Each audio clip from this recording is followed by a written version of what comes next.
अस्सलाम वालेकुम। यासीन आपके साथ हाजिर है इस मॉर्निंग ब्रीफिंग में। डेली बेसिस पे आपसे मुलाकात होती है यूट्यूब चैनल और एन आई ऑन मार्केट के थ्रू, और जो अदर एक प्लेटफॉर्म है जो कि www.yasinanalysis.com जो कि एक पेड सब्सक्रिप्शन है, आपके साथ डेली बेसिस पे उस पर मुलाकात होती है। और जो भी इलाकाई या बैनुल अक़वामी जो ख़बरें होती हैं जिनके बेसिस पे पूरी दुनिया की स्टॉक मार्केट और जो जियो पॉलिटिकल सिचुएशन के रद्द-बदल के बेसिस पे जो हालात व वाक़यात रोनुमा होते हैं वो आपके साथ शेयर किए जाते हैं। तो मेरी आप तमाम लोगों से गुजारिश डेली बेसिस पे ही रहती है कि ये yasinanalysis.com को आप ज्वाइन भी करें, और इसके साथ साथ Yasin N I on market जो यूट्यूब चैनल है इसको आप लाइक करें, शेयर करें और सब्सक्राइब करें विद बेल आइकन, ताकि आपको ईजिली तमाम अपलोड्स जो कि इंटरनेशनल फाइनेंशियल मार्केट और लोकल मार्केट के हवाले से बहुत अहमियत की हामिल होती है वो आपको मिल सके। और उसकी बुनियादी वजह, जैसे कि मैं हमेशा आपसे ये कहता हूँ कि उर्दू और सहल अंदाज में दुनिया में बहुत सारे चैनल्स भरे हुए हैं, CNN, CNBC, Bloomberg, investing.com, yahoo.com, Google financials आपको मिल जाता है। लेकिन जाहिर है उसमें थोड़ी अंग्रेज़ी ज़बान जो कि हमारी मादरी या कौमी ज़बान नहीं है, उसको लोगों को समझने में थोड़ी सी दिक्कत महसूस होती है। इसी वजह से मैं आप तमाम लोगों से ये गुजारिश करता हूँ कि चूँकि ये उर्दू ज़बान में गोल्ड, सिल्वर, स्टॉक मार्केट में काम करने वालों के लिए बहुत अहमियत की हामिल है और ईजिली समझ में आ जाता है कि व्हाट इज़ हैपनिंग, के दुनिया भर में क्या हो रहा है और मार्केटें किन बेसिस पे मूव कर रही हैं। तो आज जुमेरात 27 जनवरी का दिन है। इस महीने के आखिरी दिन चल रहे हैं। इस साल का पहला महीना भी ख़त्म होने वाला है। The time is running very fast, बहुत तेज़ी से वक्त गुजर रहा है। तो बहरहाल आज पाकिस्तान के लिए और ख़ास तौर पे कराची जैसे शहर के लिए बहुत इंपॉर्टेंट आज डे है। आज पाकिस्तान में क्रिकेट का मेला सजने जा रहा है। PSL 7 सीज़न स्टार्ट हो रहा है, और मेरी उन तमाम लोगों से गुजारिश है जो कि सियासी खलफशार की बुनियाद पे, जैसे कल भी कराची में थोड़े से हालात नगुफ्ता बात है, और जो पॉलिटिकल पार्टीज़ थी चाहे वो अपोजिशन की हों या हुकूमत की हों, उनसे मेरी दरख्वास्त ये है कि चूँकि एक बहुत बड़ा इवेंट है, पाकिस्तान का इमेज पूरी दुनिया में पॉजिटिव जाता है क्रिकेट की बेसिस पे, क्योंकि क्रिकेट पाकिस्तान की जो आवाम है उसकी एक DNA में शामिल हो गया। तो क्रिकेट जो है एक पैशन है। तो इन बेसिस पे मेरी गुजारिश है कि हुकूमत जो सिंध है पे पाकिस्तान पीपल्स पार्टी या जो अपोजिशन पार्टीज जो बैठी हुई है, चाहे वो MQM हो या जमात इस्लामी हो या PTI हो, जो अपोजिशन पार्टीज हैं वो आपस में बैठें, बातें करें और टेबल टॉक्स के जरिए तमाम हालात को बेहतर करने की कोशिश करें, चाहे वो बल्दियाती कवानीन के हवाले से हो या दूसरे कवानीन के ऊपर जो तहफ़्फ़ुज़ात अपोजिशन पार्टी के हैं उसको क्लियर करना चाहिए। तो मेरी गुजारिश हुकूमत से भी है, हुकूमत सिंध से भी है और अपोजिशन से पार्टी से है कि ये PSL का जो आज एक मेला सजने के लिए जा रहा है और इसमें पाकिस्तान का इमेज बहुत एक पॉजिटिव इमेज पूरी दुनिया को जाता है, इसको बड़ा पीसफुली और खूबसूरती के साथ इस मेले को सजना चाहिए। और किसी किस्म की जो प्रॉब्लम्स लोगों को कल पेश आई वो आइंदा पेश ना आए और बड़े लोग इसको एंजॉय करें, एंटरटेन करें।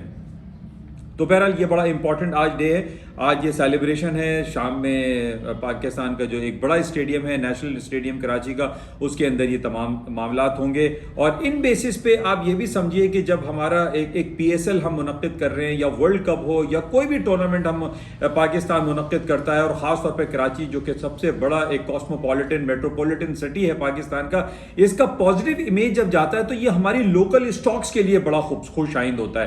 कराची स्टॉक एक्सचेंज में लोगों की इन्वेस्टमेंट आती है, डायरेक्ट फॉरेन इन्वेस्टमेंट आती है, बाहर का इंटरनेशनल इन्वेस्टर यहां पर इन्वेस्ट करता है, और ये इमेज जाता है कि जनाब पाकिस्तान, कराची एक पीसफुल शहर है, एक पीसफुल मुल्क है। और इस पीसफुल होने की वजह से कराची स्टॉक में आज हम ये देख रहे हैं कि थोड़ा सा एक पॉजिटिव टेरिटरी तो दिखाई दे रही है, लेकिन इसको ये नहीं कह सकते कि जनाब बहुत एवरीथिंग इज गुड। लेकिन उसका नेगेटिव इंपैक्ट कल के हालात व वाकयात में आया जब चीफ मिनिस्टर हाउस के सामने मुख्तलिफ जो पॉलिटिकल पार्टीज थी, जो अपोजिशन पार्टीज थी, उन्होंने धरना देने की कोशिश की और इसके इस बेसिस पे थोड़ा सा एक नेगेटिव सेंटिमेंट्स आए। लेकिन मेरी आप तमाम पाकिस्तानियों से और कराची में खास तौर पर रहने वालों लोगों से और हुकूमत से ये इल्तिजा है, ये दरख्वास्त है कि इस PSL के जो खूबसूरत मेला सजने जा रहा है इसको एक खूबसूरती के साथ इसको रमा दमा रखने की कोशिश हम सबको करनी चाहिए।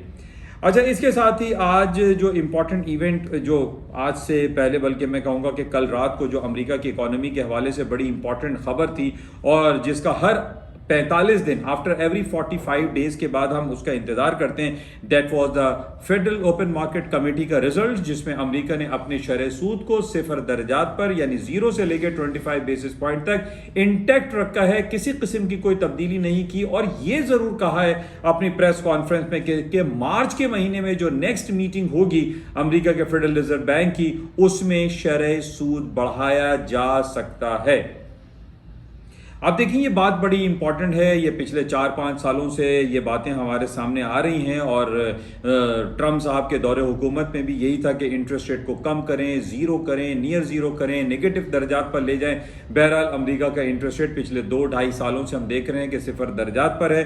और अब जो बातें आ रही हैं कि जनाब इंटरेस्ट रेट को बढ़ाना चाहिए, अमेरिका में जो महंगाई की शरह है वो 40 साल की बुलंद तरीन सतह पर है, उनका कंज्यूमर प्राइस इंडेक्स बढ़ता चला जा रहा है, उनका इन्फ्लेशन रेट जो है वो बढ़ता चला जा रहा है, और जिसकी वजह से एक होशरुबा महंगाई अमेरिका में जबरदस्त तरीके से आई हुई है। हम तो सिर्फ ये कह रहे हैं कि पाकिस्तान में महंगाई है, इंडिया में महंगाई है। महंगाई और इफराते ज़र और इन्फ्लेशन रेट इस वक्त पूरी दुनिया का एक बहुत संगीन मसला बना हुआ है। और इस मसले की बुनियादी जो वजह हमें दिखाई दे रही है वो पेट्रोल की कीमतें हैं, जो कि तकरीबन 8 साल की बुलंद तरीन सतहों पर चल रही हैं। जब भी क्रूड ऑयल की प्राइसेस या गैसोलीन की प्राइसेस या हीटिंग ऑयल की प्राइसेस या एनर्जी सेक्टर के जो प्राइसेस हैं वो हायर नोट्स पर जब जाते हैं तो उसका अल्टीमेटली जो रिजल्ट है वो महंगाई की तरफ जाता है। हर चीज महंगाई हो जाती है, हर चीज के जो दाम हैं उन पर लग जाते हैं। और यही कुछ हम देख रहे हैं न सिर्फ अमेरिका में, बर्तानिया में, कनाडा में, यूरोप में, बल्कि पाकिस्तान, इंडिया में भी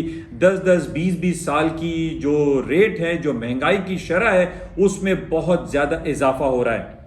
अच्छा, अब पॉइंट यह है कि क्या पेट्रोल की कीमतें जो तकरीबन 7-8 साल की बुलंद तरीन सतहों पर खड़ी हुई हैं, क्या ये वापसी की तरफ आएंगी, क्या ये नीचे की तरफ आएंगी? इस पे थोड़ा सा आपको एक पॉइंट मैं देना चाहता हूं कि देखिए, अब जब से हमारे सामने ये यूक्रेन का मसला शुरू हुआ है कि यूक्रेन, थोड़ा सा इसका ब्रीफली मैं आपको बता दूं कि बैक इन 1991 तक यूक्रेन रूस का हिस्सा रहा। यूएसएसआर पहले कहा जाता था, अब रशियन फेडरेशन इसको कहा जाता है। कि जब कोल्ड वॉर में रूस को शिकस्त फाश हुई तो 1991 में एक आज़ाद मुल्क बहुत सारे बन गए थे। उस ज़माने में लैटविया और बहुत सारे और दूसरे ममालिक हैं जो कि आज़ाद हुए थे। उसके अंदर एक मुल्क यूक्रेन भी है। यूक्रेन का एक छोटा सा इलाका है जो कि एक पेनिनस्यूला आप कह लीजिए, उसको कहते हैं क्राइमिया। क्राइमिया पे 2014 में रूस ने कब्जा कर लिया और उसकी स्ट्रेटेजिक इंपॉर्टेंस जो है वो बहुत ज़्यादा है, ताकि वो जो जिसको गर्म पानी या समंदर उसको मिलता है क्राइमिया से, और वहाँ से वो अपनी फौजी एक्टिविटीज़ कर सकता है। तो बहरहाल क्राइमिया पे उसने अपना उसको एनेक्सी बना लिया, उस पर कब्जा कर लिया। अब ये बात सामने आ रही है कि रूस यूक्रेन के ऊपर भी कब्जा कर लेगा, यानी यूक्रेन को अपनी उसी तरीके से अपने हिस्से में ले आएगा जिस तरीके से बैक इन 1991 से पहले यूक्रेन रूस का एक हिस्सा था। बहरहाल अब ये बहुत सारी बातें हो रही हैं कि रूस जो है यूक्रेन पर कब्जा करने के लिए उसने 1 लाख कमोबेश 1 लाख फौजी जो हैं उन्होंने ट्रूप्स उतार दिए हैं यूक्रेन और रूस के बॉर्डर पर। और अमेरिका है, यूरोपियन यूनियन है और बरतानिया है, ये बहुत सख्त मुखालफत कर रहे हैं रूस की, और वो रूस को ये कह रहे हैं कि वो अपनी फौजों को वहां से हटा लें और यूक्रेन को एक आज़ाद मुल्क के तौर पर पूरी दुनिया तस्लीम करती है और आप भी उसको तस्लीम करें। लेकिन बहरहाल अब हम यहां पर देख रहे हैं कि इस पॉलिटिकल अनसर्टेनिटी की बेसिस पे, इस चपकलिश की बेसिस पे जो रूस और अमेरिका, रूस और बरतानिया, रूस और यूरोपियन यूनियन के माबैन खड़ा हुआ है, ये आसानी से ठंडा होने वाला नहीं। इसकी 2-3 बातें समझ में ये आ रही हैं कि यूरोपियन यूनियन, बरतानिया और अमेरिका ने कहा है कि रूस के खिलाफ हम सख्त तिजारती पाबंदियां लगा देंगे और रूस को जो है हम तनहा छोड़ देंगे। लेकिन पॉइंट यहां पर यह समझने की है कि क्या रूस अगर ये तमाम जो पेशकदमी कर रहा है, क्या उसको इन तमाम बातों का एहसास या इन तमाम बातों के मामलात के बारे में क्या पता नहीं? ऐसा बिल्कुल नहीं है। रूस इन तमाम हालात और वाक़यात को समझता है, जानता है, और इसको बेहतर करने के लिए इसको, यानी रूस यूक्रेन पर जो चढ़ाई कर रहा है उसके पीछे उसको कुछ ना कुछ और फोर्सेस का सपोर्ट लाजमी तौर पर हासिल है।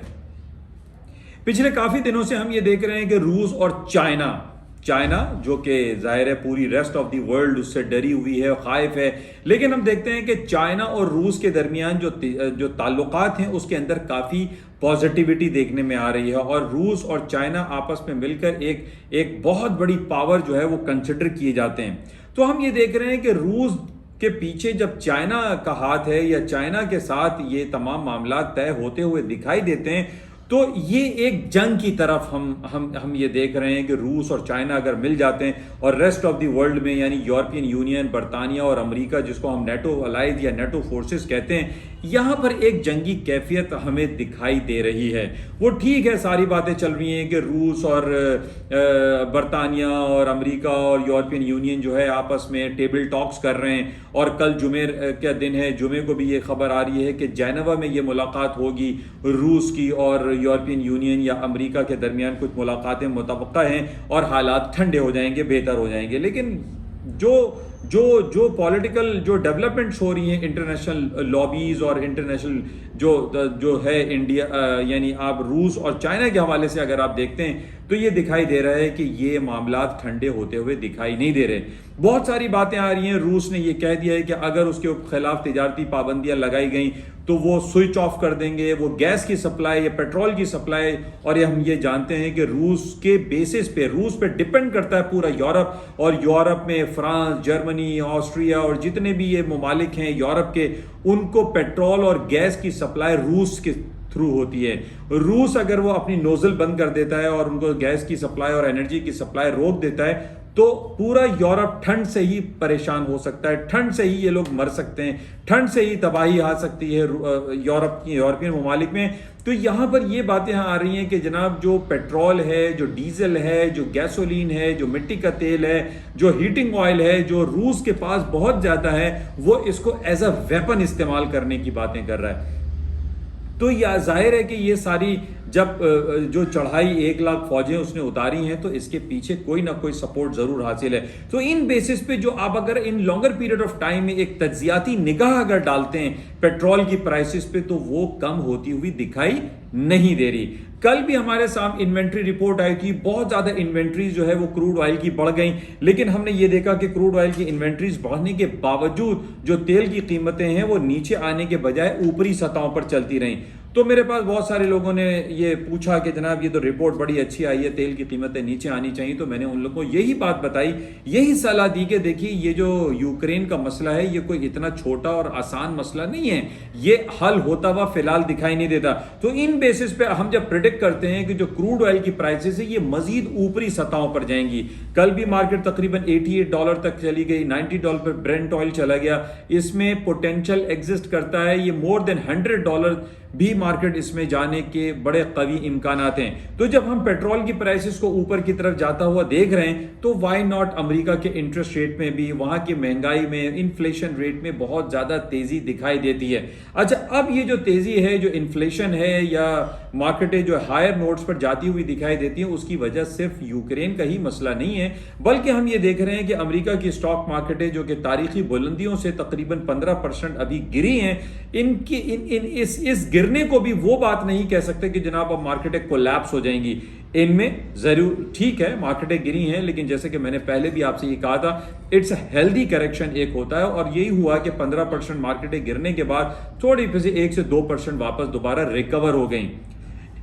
हम यहां पर ये पॉइंट बहुत ज्यादा इंपॉर्टेंट है डिस्कशन का कि अभी तक जो पिछले 5 साल से हम सुनते चले आ रहे हैं कि अमेरिका इंटरेस्ट रेट बढ़ाएगा, लेकिन कल भी हमारे सामने यही बात आई कि अमेरिका ने इंटरेस्ट रेट बढ़ाया नहीं, बल्कि उसने एक इशारा दिया है कि जनाब मार्च के महीने में हम बढ़ा देंगे।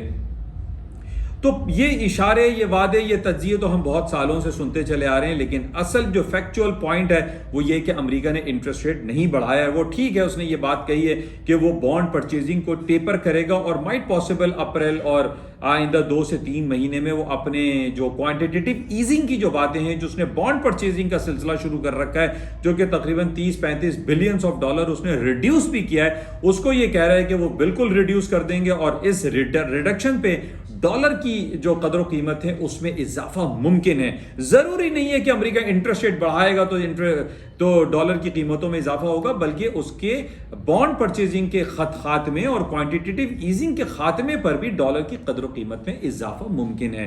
तो बहरहाल अभी तक हमारे पास यही रिपोर्ट है कि अमेरिका ने किसी किस्म की कोई तब्दीली नहीं की। अमेरिका ने 0 से लेके 0.25 तक अपने इंटरेस्ट रेट को अनचेंज रखा है, और माइट पॉसिबल कि आइंदा क्या होगा नोबडी नोज, सिर्फ बातें हो रही हैं। अच्छा, इसके साथ ही बहरहाल इसको आप मजीद देखिएगा कि आज गोल्ड की कीमतें चूंकि $1810 तक आ गई हैं। इसका पहले भी मैंने आपको लेवल दिया था 1795 या 1790 के नीचे के आप स्टॉप्स प्लेस करके गोल्ड को अभी भी खरीदिए, क्योंकि उसकी वजह जैसे मैंने आपको यूक्रेन का हवाला दिया, यूक्रेन के साथ जो मसाइल चल रहे हैं, फिर इसी तरीके से जब अरब कंट्री में हम देखते हैं कि यमन जो है वो चढ़ाई कर रहा है सऊदी अरब के ऊपर, मुत्तहिदा अरब इमारात के अबू धाबी के ऑयल टैंकर्स पे उसने अटैक किया, तो ये तमाम जो नेगेटिव डेवलपमेंट है इन बेसिस पे सोने की कीमतों में इजाफा होता है। एंड प्लस हम देख रहे हैं कि इंटरेस्ट रेट नहीं बढ़ाया गया, तो माइट पॉसिबल के थोड़ा सा मार्केट नीचे आके सोना फिर ऊपरी सतहों पर जाना शुरू हो जाए। एंड प्लस जो तीसरी पॉइंट है कि स्टॉक मार्केटों में वो डाउनफॉल नहीं आया जिसका लोग प्रिडिक्ट कर रहे थे। तो जब स्टॉक में तेजी आती है तो ये प्रेशियस मेटल्स जो हैं, gold, silver, palladium, platinum, even copper है, इसमें तेजी आ जाती है। तो इसको भी आप देखें। तो मेरी रिकमेंडेशन यही होती है कि आप बाय करके चांस लें, नीचे आपके सर्टेन को स्टॉप्स लगे होने चाहिए, नुकसान आप बांधे, चाहे आप वर्चुअल ट्रेड करें या फिजिकल ट्रेड करें। अच्छा, इसके साथ ही आज हमारे लिए बड़ा इंपॉर्टेंट है। कल हमारे पास चूंकि एक बहुत बड़ी कंपनी तो है टेस्ला, जो कि आजकल जो इलेक्ट्रॉनिक गाड़ियां बना रहा है, उसकी कल अर्निंग रिपोर्ट आई थी, लेकिन इसकी रिपोर्ट पे कोई ऐसा खास पॉजिटिव नेगेटिव असरात नहीं हुए, क्योंकि टेस्ला एक कंपनी है, जबकि फेडरल रिजर्व बैंक की जो कंपनी, फेडरल रिजर्व बैंक की जो अनाउंसमेंट थी इंटरेस्ट रेट की, उसका जो कैनवस है, उसका जो फोकस था, वो पूरी दुनिया उसी को देख रही थी। तो इस वजह से कल टेस्ला की रिपोर्ट पे प्लस माइनस कुछ भी नहीं हुआ। हालांकि इससे पहले हमने 2 दिन पहले माइक्रोसॉफ्ट की भी अर्निंग देखी। आज बहुत बड़ी अर्निंग रिपोर्ट आने वाली है। आज वो दिन है, यानी मैं काफ़ी दिनों से आपसे कहता रहा कि जनाब दुनिया में अब बड़ी बड़ी कंपनीज आ गई हैं, और ख़ास तौर पे कुछ बातें हुई कि जनाब Saudi Aramco one of the biggest company है, लेकिन जो कि चूंकि वो गवर्नमेंट ओन करती है, तो वो $2 ट्रिलियन के जो है मार्केट कैप उसका हो चुका है। आज वो कंपनी है जो कि दुनिया की पहली कंपनी बन चुकी है जो कि मार्केट कैपिटलाइजेशन $3 ट्रिलियन को क्रॉस कर चुकी है। ये मतलब मैं आप लोगों से कहता हूं कि कुछ जिन्नातों वाली सिलसिले चल रहे हैं। तो ये आज एप्पल की अर्निंग रिपोर्ट है, रात के 2 बजे इसकी अनाउंसमेंट होगी पाकिस्तानी वक्त के मुताबिक। बहुत बड़ी company, one of the biggest company, आज इसकी अर्निंग आएगी। आपको पता है कि एप्पल जो है वो बहुत सारी प्रोडक्ट जो है वो बनाता है, जिसमें एप्पल आईफोन है, एप्पल ट्यून्स, iTunes है, एप्पल क्लाउड है, बहुत सारी चीजें वो प्रोड्यूस करता है। और इसकी जो रेवेन्यू जनरेशन है, उसकी अर्निंग पर शेयर्स का जो सिलसिला है, उसकी मार्केट कैपिटलाइजेशन है, इसको आप वॉच कीजिएगा। और इस बेसिस पे आई पर्सनली सपोज कि इसकी रिपोर्ट्स बेहतर आएंगी। हाँ, कि पिछले दिनों काफ़ी ये बात हुई कि आईफोन 13 जो आया था उसकी प्रोडक्शन को डिक्लाइन किया गया है, रोका गया है, लेकिन हम सिर्फ आईफोन को फोकस नहीं करते, क्योंकि एप्पल जो है सिर्फ आईफोन ही नहीं बनाता, बल्कि इसकी जो अदर प्रोडक्ट्स हैं, जो क्लाउड कंप्यूटिंग की तरफ ये जा रहा है, इस बेसिस पे भी आप ये देखिए कि इसकी रेवेन्यू जनरेशन में खातिर खा इजाफा हो रहा है। पिछली बार ये बात हुई थी कि जनाब आईफोन जब ये 13 लॉन्च हुआ और आईफोन 13 मैक्स और ये जो लॉन्च हुए, इसकी प्रोडक्शन को रोकने के बावजूद हम ये देख रहे हैं कि वो $3 ट्रिलियन के मार्केट कैप को क्रॉस कर गया। तो हम सिर्फ आईफोन को फोकस नहीं करते, बल्कि एप्पल की अदर प्रोडक्ट को भी आपको देखना पड़ेगा। तो बहरहाल आज रात को 2 बजे इसकी अर्निंग रिपोर्ट है, बड़ा इंपॉर्टेंट है। मार्केट में क्या होता है नोबडी नोज, बट जो फोरकास्ट है वो यही है कि ये पॉजिटिव रहेगा। अच्छा, इसके साथ ही पाकिस्तानी वक्त शाम 6:30 बजे अमेरिका की बहुत बड़ी रिपोर्ट आ रही है। अमेरिका के ग्रॉस डोमेस्टिक प्रोडक्ट की रिपोर्ट है, जो कि शाम 6:30 बजे अनाउंस होगी पाकिस्तानी वक्त के मुताबिक। ये पिछले 2021 के लास्ट क्वार्टर, जो 4th क्वार्टर गुजरा है, उसका बड़ा जबरदस्त रिजल्ट आ रहा है। यानी 2.5 से जो फोरकास्ट की जा रही है वो 5.5, मोर देन डबल। तो अब आप ये जब देखते हैं कि ये सारी जो हमारे पास इकोनॉमिक इंडिकेटर्स आ रहे हैं, ये तो बढ़ते ही चले जा रहे हैं। तो इन बेसिस पे ये कहना कि जनाब अमेरिका की स्टॉक्स गिर जाएंगे, फॉल हो जाएंगे, यूक्रेन का मसला है, तो बहरहाल अभी तक हम यही देख रहे हैं कि यूक्रेन का मसला तो है, लेकिन अभी तक एक फायर किया भी नहीं गया है। तो इसको आप चेक करें। अच्छा, इसके साथ ही आज जॉबलेस क्लेम की रिपोर्ट आएगी, अमेरिका में जॉबलेस क्लेम, जो कि वहाँ पे जो हालात हैं बड़े बेहतर हैं, नौकरी बहुत ज़्यादा ईजिली वहाँ पर अवेलेबल। कहा यह जा रहा है कि अमेरिका में जो जॉबलेस क्लेम है वो डिक्लाइन होते होते 70 साल की कम तरीन सतह पर हैं। तो इसका मतलब है कि अमेरिका के में जो एक हालात हैं वो बेहतर तो हैं, लेकिन यहाँ पर यह बात समझना भी आपके लिए बहुत ज़रूरी है कि अगर जॉबलेस क्लेम मुस्तकिल डिक्लाइन होते जा रहे हैं कि लोग क्लेम ही नहीं कर रहे हैं, लोगों को कोई परवाही नहीं है, लोगों के पास बहुत पैसा है, तो यहां पर यह पॉइंट जरूर है कि अमेरिका की इकोनॉमी में एक लेबर क्रंच एग्जिस्ट करता हुआ दिखाई दे रहा है। वहां पे काम करने वाले लोग नहीं है। जैसे पाकिस्तान, इंडिया, यहां पर चूंकि आबादी पॉपुलेशन ज्यादा है, यहां पर छोटा बड़ा सारे काम करने वाले लोग मौजूद हैं, लेकिन अमेरिका की आबादी चूंकि महज सिर्फ 40 करोड़ तक की है और वहां पर लोग नहीं है, वहां पर काम करने वाले लोग नहीं। It's negative. इट्स नाउ हम ये नहीं कह सकते कि ये बहुत अच्छा हो रहा है कि भाई वहां पे कोई क्लेम करने वाला नहीं है, जॉबलेस क्लेम गिरता चला जा रहा है। इट मींस के लेबर क्रंच है, वहां पर लोगों की कमी है, वहां पर आबादी कम हो रही है, प्रोजेक्टेड पॉपुलेशन डिक्लाइन कर रही है, और इसी वजह से अमेरिका ने जो है वो इमिग्रेशन खोली हुई है। बहुत सारे ममालिक को फिल्टर आउट करके वो इमिग्रेशन दे देते हैं। तो बहरहाल आज बड़ा इंपॉर्टेंट डे है। पेंडिंग, इसके साथ ही पेंडिंग होम सेल्स की रिपोर्ट है जो कि पॉजिटिव आ रही है। तो अब आप इसको थोड़ा सा एनालाइज करेंगे। जीडीपी की रिपोर्ट अच्छी आ रही है, पेंडिंग होम सेल्स अच्छा आ रहा है, जॉबलेस क्लेम अच्छे आ रहे हैं, तो हाउ कैन आई से कि अमेरिका की स्टॉक मार्केट है कोलैप्स कर जाएंगी? नो। आज रात एप्पल की रिपोर्ट है, उसको आप देखें, दुनिया की one of the biggest company. तो बहरहाल ये सारी बातें आपके साथ शेयर की जाती हैं, इसको आप ज़रूर देखिए। और बहरहाल ये कुछ बातें आपके साथ शेयर की गई और मैं उम्मीद करता हूं कि इससे कुछ ना कुछ आपको इस्तेफादा ज़रूर हासिल होता होगा। और जाते हुए आपसे गुजारिश सिर्फ यही है कि सबसे बड़ी गुजारिश यही है कि PSL 7th सीज़न आज स्टार्ट हो रहा है, इसको एंजॉय करें और सेलिब्रेट करें और हालात को बेहतर रखने की हम सबको कोशिश करनी चाहिए। तो बहरहाल ये कुछ बातें आपके साथ शेयर की गई। जाते हुए आपसे गुजारिश, इस यूट्यूब चैनल को लाइक करें, शेयर करें, सब्सक्राइब करें विद बेल आइकन, ताकि उर्दू सहल अंदाज में ये बताई हुई बातें जो हैं एक आम लोगों को भी मिल सके। Thank you. खुदा हाफिज़।